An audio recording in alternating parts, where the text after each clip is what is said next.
सीतारामचन्द्राभ्यां नमः। श्रीमद् वाल्मीकि रामायण अयोध्या कांड 52वां सर्ग। श्री राम की आज्ञा से गुह का नाव मंगाना। श्री राम का सुमंत्र को समझा बुझाकर अयोध्यापुरी लौट जाने के लिए आज्ञा देना और माता पिता आदि से कहने के लिए संदेश सुनाना। सुमंत्र के वन में ही चलने के लिए आग्रह करने पर श्री राम का उन्हें युक्ति पूर्वक समझाकर लौटने के लिए विवश करना। फिर तीनों का नाव पर बैठना। सीता की गंगा जी से प्रार्थना। नाव से पार उतरकर श्री राम आदि का वत्स देश में पहुँचना और सायंकाल में एक वृक्ष के नीचे रहने के लिए जाना। जब रात बीती और प्रभात हुआ, उस समय विशाल वक्ष वाले महायशस्वी श्री राम ने शुभ लक्षण संपन्न सुमित्रा कुमार लक्ष्मण से इस प्रकार कहा। तात, भगवती रात्रि व्यतीत हो गई, अब सूर्योदय का समय आ पहुंचा है। वह अत्यंत काले रंग का पक्षी कोकिल कुहू कुहू बोल रहा है। वन में अव्यक्त शब्द करने वाले मयूरों की केकावनी भी सुनाई देती है। अतः सौम्य, अब हमें तीव्र गति से बहने वाली समुद्रगामिनी गंगा जी के पार उतरना चाहिए। मित्रों को आनंदित करने वाले सुमित्रा कुमार लक्ष्मण ने श्री रामचंद्र जी के कथन का अभिप्राय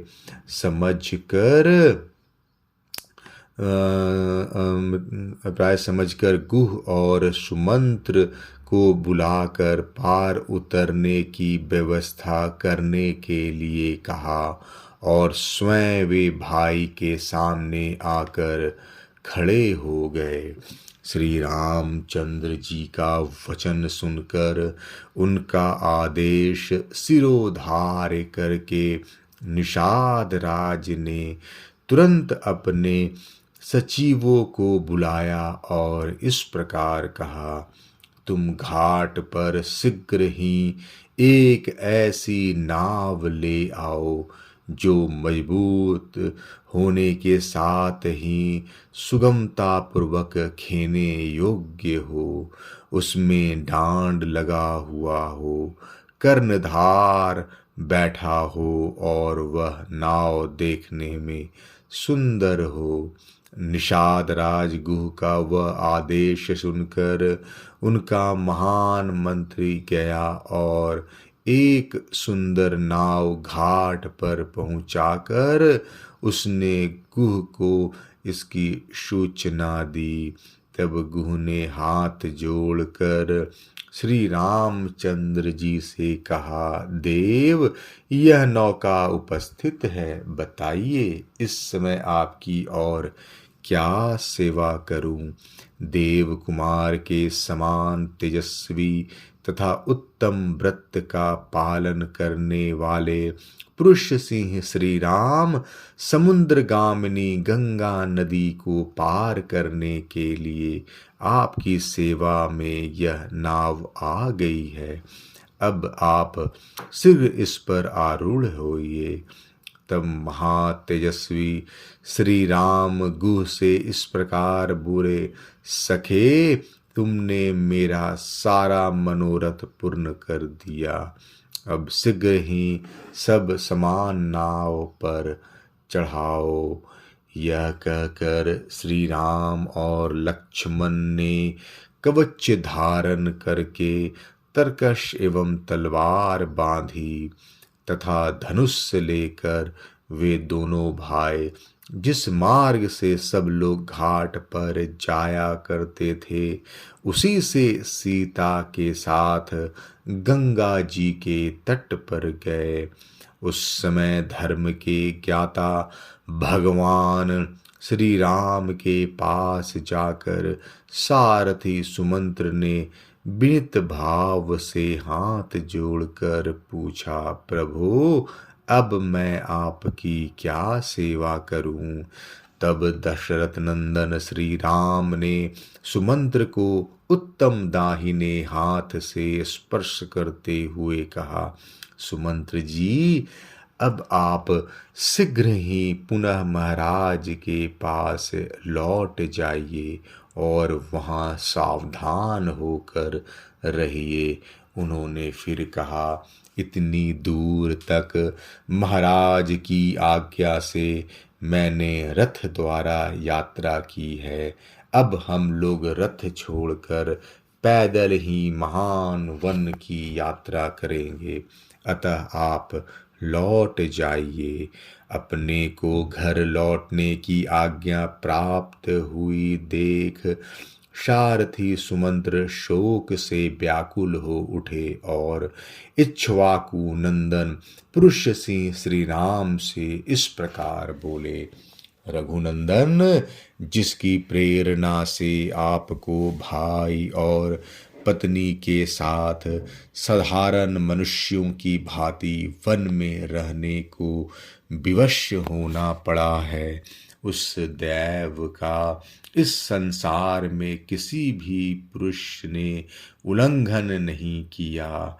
जब आप जैसे महान पुरुष पर यह संकट आ गया, तब मैं समझता हूँ कि ब्रह्मचर्य पालन, वेदों के स्वाध्याय, दयालुता तथा सरलता में भी किसी फल की सिद्धि नहीं है।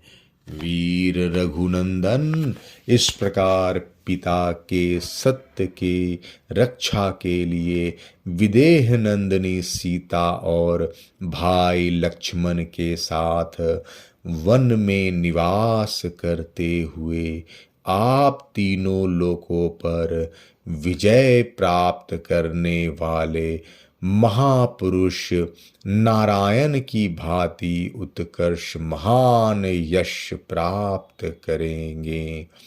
श्री राम, निश्चय ही हम लोग हर तरह से मारे गए, क्योंकि आपने हम पुरवासियों को अपने साथ न ले जाकर अपने दर्शन जनित सुख से वंचित कर दिया। अब हम पापनी कैकेयी के वश में पड़ेंगे और दुख भोगते रहेंगे। आत्मा के समान प्रिय श्री रामचंद्र जी से ऐसी बात कहकर उन्हें दूर जाने को उद्धत देख सारथी सुमंत्र दुख से व्याकुल होकर देर तक रोते रहे। आंसुओं का प्रवाह रुकने पर आचमन करके पवित्र हुई सारथी से श्री रामचंद्र जी ने बारंबार मधुर वाणी में कहा, सुमंत्र जी, मेरी दृष्टि में इक्ष्वाकु वंशियों का हित करने वाला सुहृद आपके समान दूसरा कोई नहीं है। आप ऐसा प्रयत्न करें जिससे महाराज दशरथ को मेरे लिए शोक न हो। पृथ्वीपति महाराज दशरथ एक तो बूढ़े हैं, दूसरे उनका सारा मनोरथ चूर चूर हो गया है, इसलिए उनका हृदय शोक से पीड़ित है।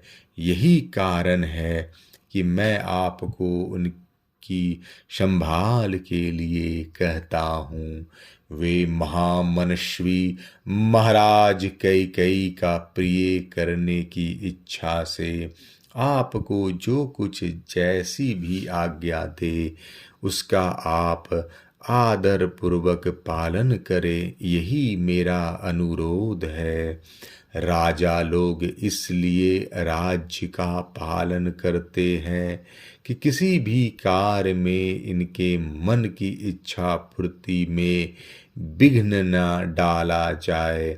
सुमंत्र जी, जिस किसी भी कार्य में जिस किसी तरह भी महाराज को अप्रिय बात से खिन्न होने का अवसर न आवे तथा वे शोक से दुबले न हो, वह आपको उसी प्रकार करना चाहिए।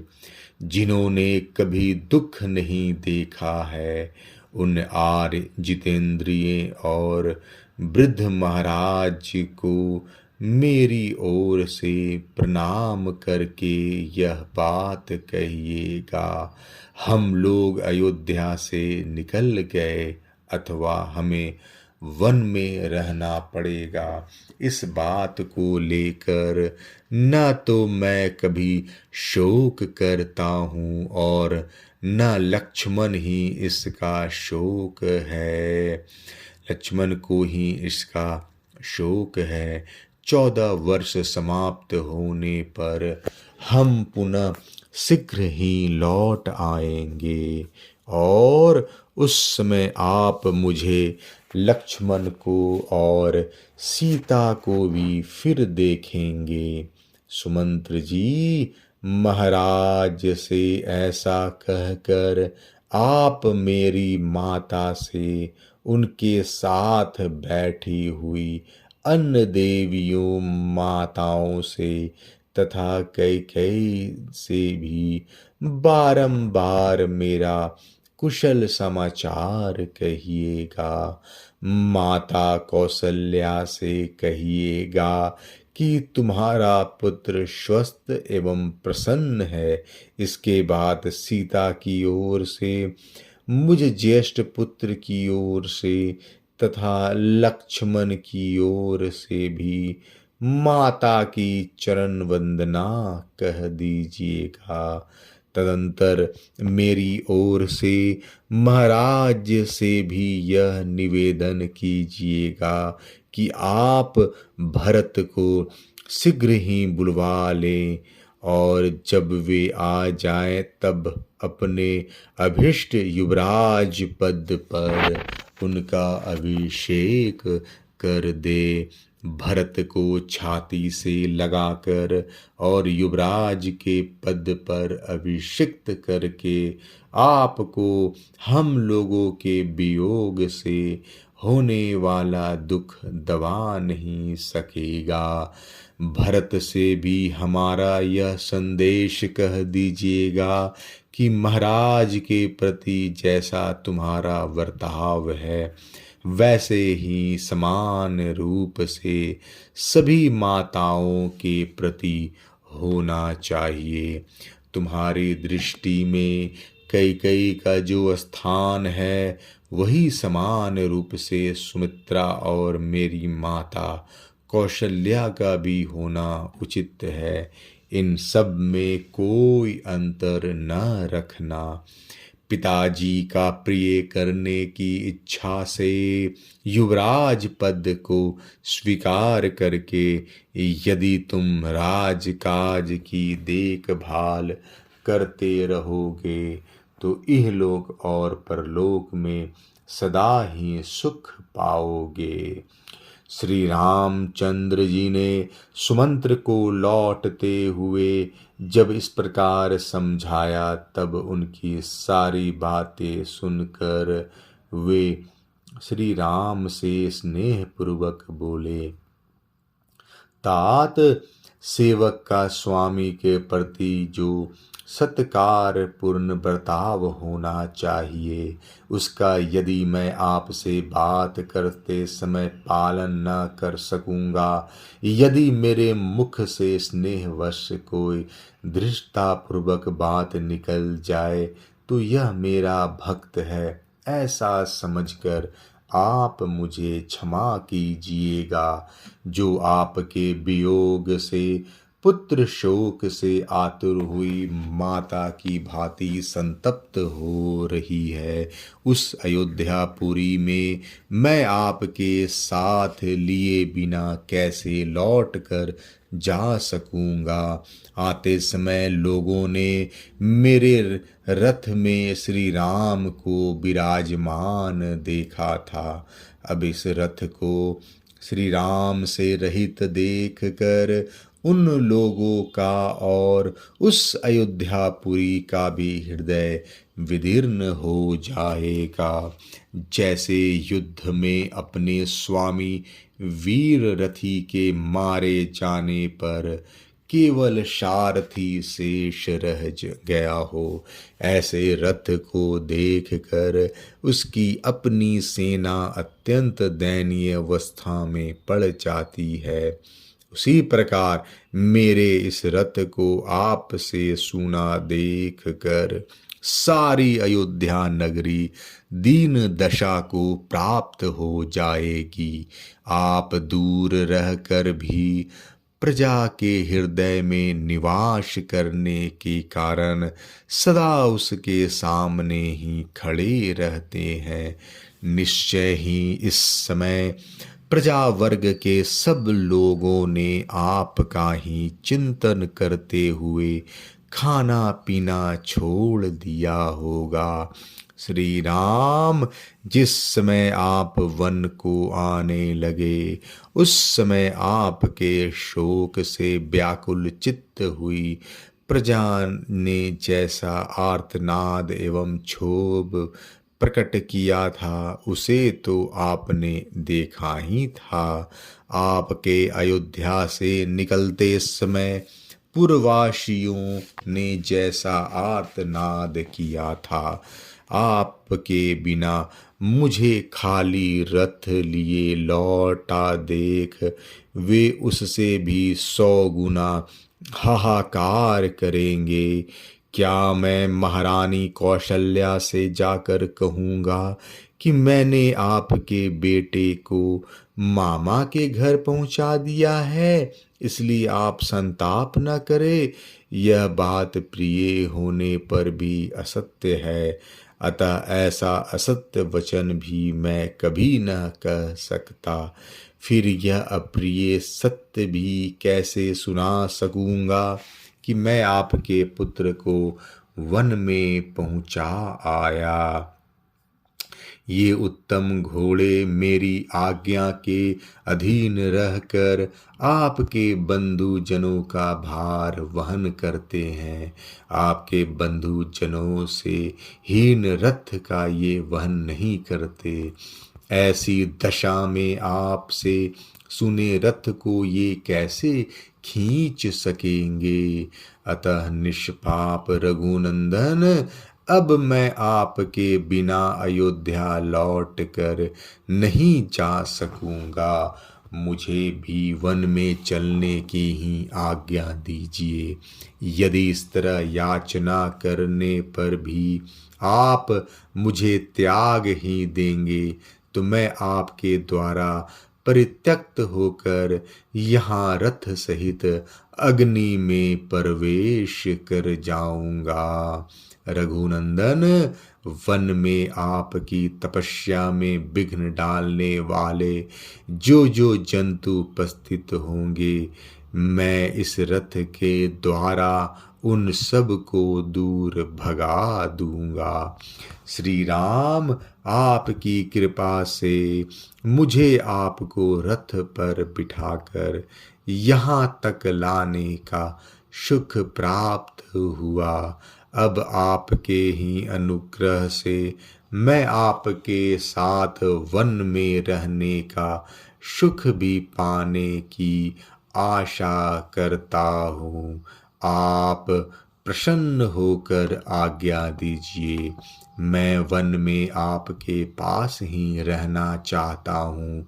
मेरी इच्छा है कि आप प्रसन्नतापूर्वक कह दें कि तुम वन में मेरे साथ ही रहो। वीर, ये घोड़े भी यदि वन में रहते समय आपकी सेवा करेंगे तो इन्हें परम गति ही प्राप्त होगी।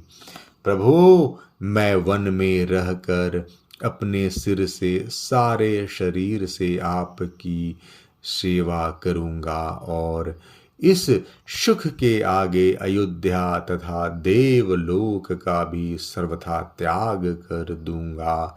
जैसे सदाचारहीन प्राणी इंद्र की राजधानी स्वर्ग में नहीं प्रवेश कर सकता, उसी प्रकार आपके बिना मैं अयोध्यापुरी में नहीं जा सकता। मेरी यह अभिलाषा है कि जब वनवास की अवधि समाप्त हो जाए तब फिर इसी रथ पर बिठाकर आपको अयोध्यापुरी में ले चलूं।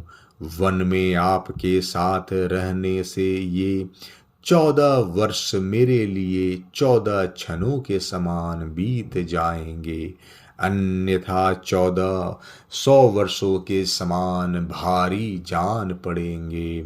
अतः भक्त वत्सल, आप मेरे स्वामी के पुत्र हैं। आप जिस पथ पर चल रहे हैं उसी पर आपकी सेवा के लिए साथ चलने को मैं भी तैयार खड़ा हूँ। मैं आपके प्रति भक्ति रखता हूँ, आपका भृत्य हूँ और भृत्य जनोचित मर्यादा के भीतर स्थित हूँ। अतः आप मेरा परित्याग न करें। इस प्रकार अनेक प्रकार से दीन वचन कहकर बारंबार याचना करने वाले, सुमंत्र से सेवकों पर कृपा करने वाले श्री राम ने इस प्रकार कहा, सुमंत्र जी, आप स्वामी के प्रति स्नेह रखने वाले हैं। मुझ में आपकी जो उत्कृष्ट भक्ति है उसे मैं जानता हूँ। फिर भी जिस कार्य के लिए मैं आपको यहाँ से अयोध्यापुरी भेज रहा हूँ उसे सुनिए। जब आप नगर को लौट जाएंगे तब आपको देखकर मेरी छोटी माता कैकेयी को यह विश्वास हो जाएगा कि राम वन को चले गए।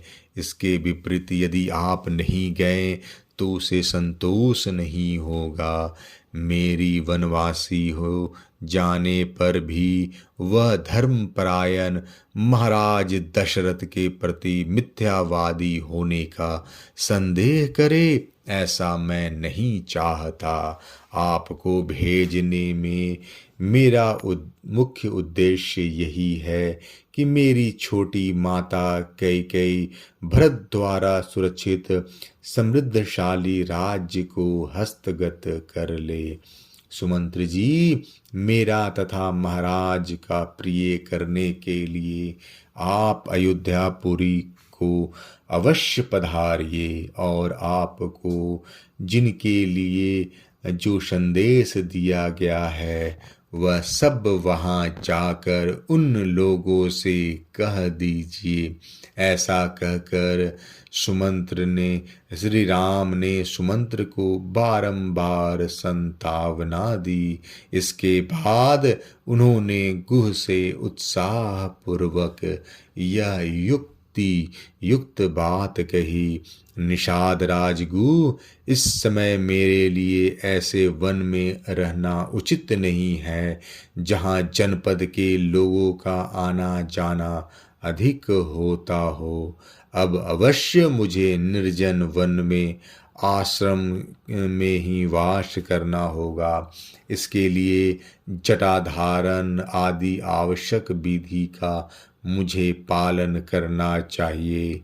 अतः फल मूल का आहार और पृथ्वी पर शयन आदि नियमों को ग्रहण करके मैं सीता और लक्ष्मण की अनुमति लेकर पिता का हित करने की इच्छा से सिर पर तपस्वी जनों के आभूषण रूप जटा धारण करके यहाँ से वन को जाऊंगा।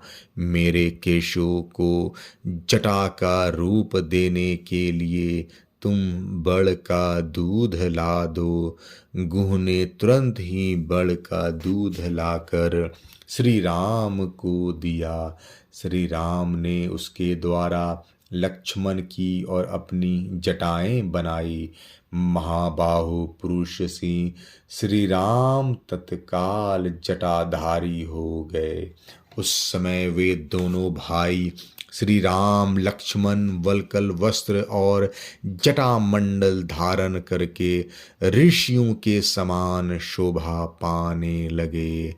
तदंतर वानप्रस्थ मार्ग का आश्रय लेकर लक्ष्मण सहित श्री राम ने वानप्रस्थोचित व्रत का ग्रहण किया। तत्पश्चात वे अपने सहायक गुह से बोले, निषाद राज, तुम सेना, खजाना, किला और राज्य के विषय में सदा सावधान रहना, क्योंकि राज्य की रक्षा का काम बड़ा कठिन माना गया है।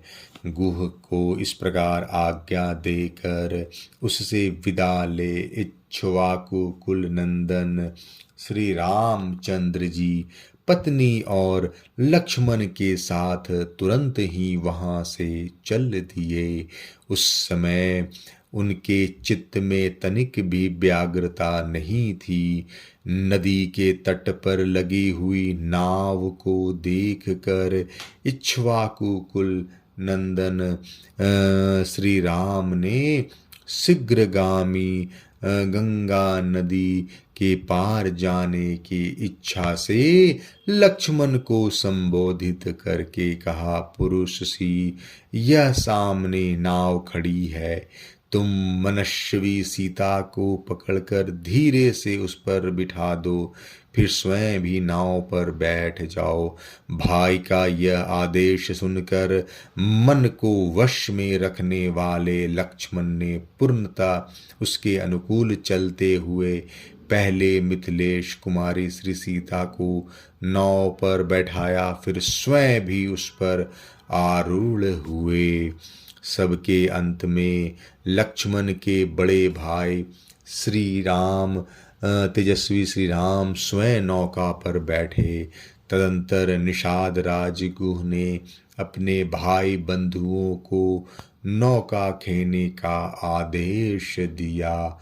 महातेजस्वी श्री रामचंद्र जी भी उस नाव पर आरूढ़ होने के पश्चात अपने हित के उद्देश्य से ब्राह्मण और क्षत्रिय के जपने योग दैवी नाव इत्यादि वैदिक मंत्र का जप करने लगे।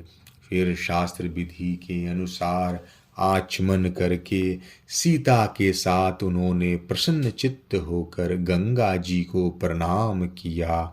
महारथी लक्ष्मण ने भी उन्हें मस्तक झुकाया। इसके बाद श्री राम ने सुमंत्र को तथा सेना सहित गुह को भी जाने की आज्ञा दे नाव पर भली भांति बैठकर मल्लाहों को उसे चलाने का आदेश दिया। तदंतर मल्लाहों ने नाव चलाई। कर्णधार सावधान होकर उसका संचालन करता था।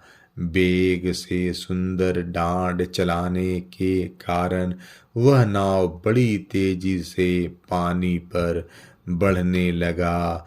भागीरथी के बीच धारा में पहुंचकर सती साध्वी विदेह नंदिनी सीता ने हाथ जोड़कर गंगा जी से यह प्रार्थना की, देवी गंगे, ये परम बुद्धिमान महाराज दशरथ के पुत्र हैं और पिता की आज्ञा का पालन करने के लिए वन में जा रहे हैं। ये आपसे सुरक्षित होकर पिता की इस आज्ञा का पालन कर सके, ऐसी कृपा कीजिए। वन में पूरे 14 वर्ष तक निवास करके ये मेरे तथा अपने भाई के साथ पुनः अयोध्यापुरी को लौटेंगे। सौभाग्यशालिनी देवी गंगे, उस समय वन से पुनः कुशल पूर्वक लौटने पर संपूर्ण मनोरथों से संपन्न हुई। मैं बड़ी प्रसन्नता के साथ आपकी पूजा करूंगी। स्वर्ग, भूतल और पाताल तीनों मार्गों पर विचरने वाली देवी, तुम यहाँ से ब्रह्मलोक तक फैली हुई हो और इस लोक में समुद्र राज की पत्नी के रूप में दिखाई देती हो। शोभाशालिनी देवी, पुरुष सिंह श्री राम जब पुनः वन से सकुशल लौट कर अपना राज्य प्राप्त कर लेंगे, तब मैं सीता पुनः आपको मस्तक झुकाऊंगी और आपकी स्तुति करूंगी। इतना ही नहीं, मैं आपका प्रिय करने की इच्छा से ब्राह्मणों को 1,00,000 गौएं, बहुत से वस्त्र और उत्तम उत्तम अन्न प्रदान करूंगी। देवी, पुनः अयोध्यापुरी में लौटने पर मैं सहस्त्रों देव दुर्लभ पदार्थों से तथा राजकीय भाग से रहित पृथ्वी, वस्त्र और अन्न के द्वारा भी मैं आपकी पूजा करूंगी। आप मुझ पर प्रसन्न हो। आपके किनारे जो जो देवता, तीर्थ और मंदिर हैं, उन सब का मैं पूजन करूंगी। निष्पाप गंगे, ये महाबाहु पाप रहित मेरे पति देव मेरे तथा अपने भाई के साथ वनवास से लौटकर पुनः अयोध्या नगरी में प्रवेश करें। पति के अनुकूल रहने वाली सती साध्वी सीता इस प्रकार गंगा जी से प्रार्थना करती हुई शीघ्र ही दक्षिण तट पर जा पहुंची। किनारे पहुंचकर शत्रुओं को संताप देने वाले नरश्रेष्ठ श्री राम ने नाव छोड़ी और भाई लक्ष्मण तथा विदेह नंदिनी सीता के साथ आगे को प्रस्थान किया। तदंतर महाबाहु श्री राम सुमित्रा नंदन लक्ष्मण से बोले, सुमित्रा कुमार, अब तुम सजन या निर्जन वन में सीता के रक्षा के लिए सावधान हो जाओ। हम जैसे लोगों को निर्जन वन में नारी की रक्षा अवश्य करनी चाहिए।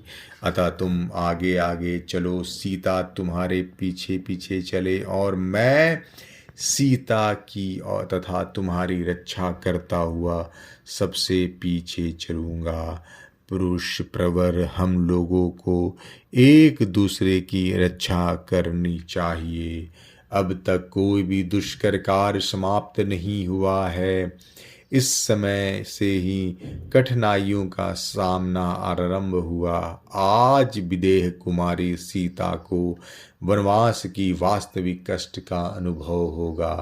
अब ये ऐसे वन में प्रवेश करेंगी जहां मनुष्यों के आने जाने का कोई चिन्ह नहीं दिखाई देगा। न धान आदि के खेत होंगे, न टहलने के लिए बगीचे। जहाँ ऊंची नीची भूमि होगी और गड्ढे मिलेंगे जिसमें गिरने का भय हो रहेगा। श्री रामचंद्र जी का यह वचन सुनकर लक्ष्मण आगे बढ़े। उनके पीछे सीता जी चलने लगी तथा सीता के पीछे रघुनंदन श्री राम थे। श्री रामचंद्र जी शीघ्र गंगा जी के उस पार पहुंचकर जब तक दिखाई दिए तब तक सुमंत्र निरंतर उन्हीं की ओर दृष्टि लगाए देखते रहे। जब वन के मार्ग में बहुत दूर निकल जाने के कारण वे दृष्टि से ओझल हो गए, तब तपस्वी सुमंत्र के हृदय में बड़ी व्यथा हुई। वे नेत्रों से आंसू बहाने लगे। लोकपालों के समान प्रभावशाली वरदायक महात्मा श्री राम महानदी गंगा को पार करके क्रमशः समृद्धशाली वत्स देश प्रयाग में जा पहुँचे, जो सुंदर धान्य से संपन्न था। वहाँ के लोग बड़े हृष्ट पुष्ट थे। वहाँ उन दोनों भाइयों ने मृगयान विनोद के लिए वराह, ऋष, पृषत और महारुरु इन 4 महामृगों पर वानों का प्रहार किया। तत्पश्चात जब उन्हें भूख लगी तब पवित्र कंद मूल आदि लेकर सायंकाल के समय ठहरने के लिए वे सीता जी के साथ एक वृक्ष के नीचे चले गए। अयोध्या कांड 52वां सर्ग समाप्त। जय श्री राम।